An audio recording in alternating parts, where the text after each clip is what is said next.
I don't know whether we talk enough about the moment a daughter begins to see her mother as a woman.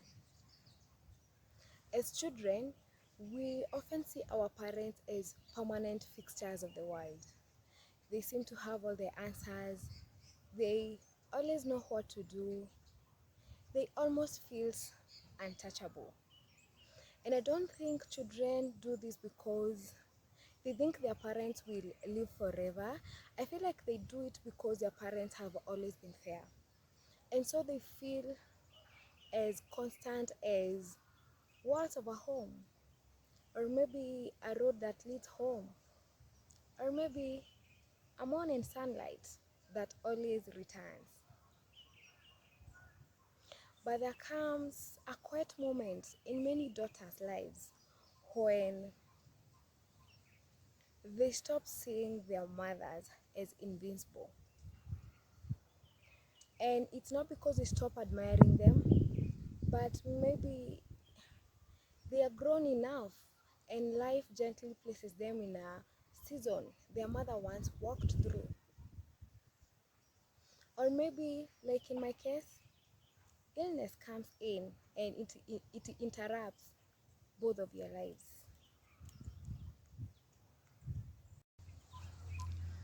Growing up, my mom was just mom. Like many African mothers, she was always moving, always doing something, always making sure everyone else was okay before she was. She loved through sacrifice, through showing up, through long days that nobody really noticed. I don't remember ever wondering who she was before she became my mother. As children, we rarely do. But now here we are. Life has interrupted both of us.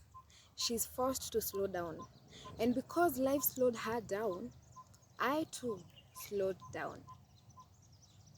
Two women spending more time together than before. And it's when I stopped seeing only my mother. I began seeing her as a woman. I began seeing a woman, not the strong woman everyone knew.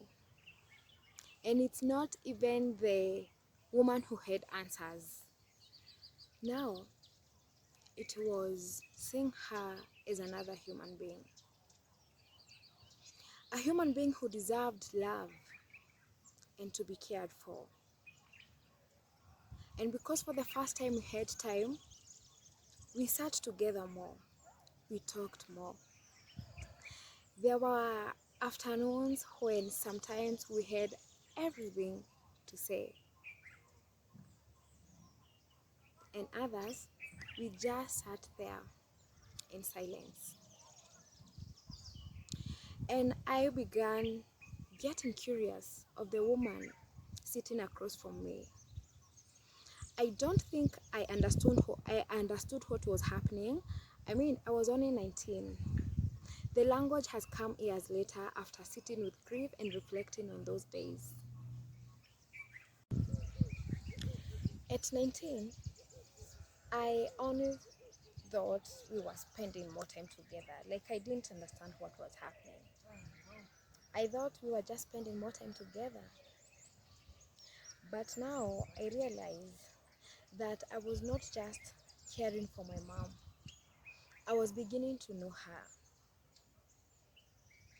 And just after, or just when we were getting to know each other or to get deeper,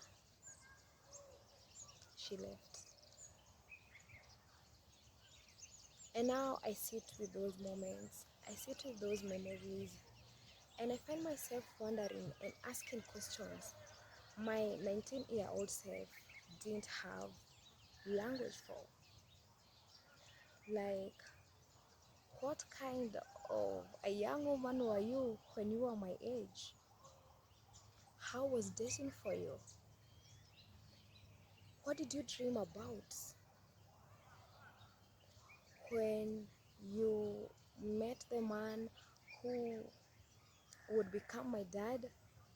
Did you know immediately, or did love arrive slowly? And what kept you awake at night? And who comforted you when life felt heavy? Those were questions I never asked her. I didn't have language for. They just arrived years later. And I wonder how many daughters begin to see their mothers when life forces them to slow down.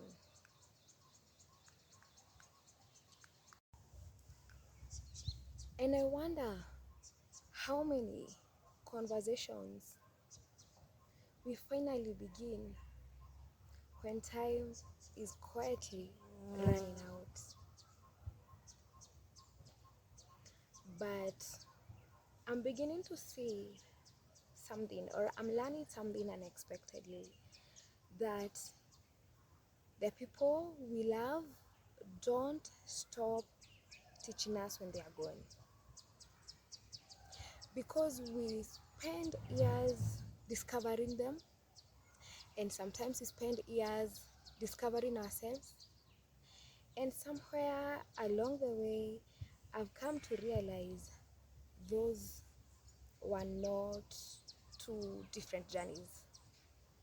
And maybe that is what adult life is all about. It's about meeting your mother again.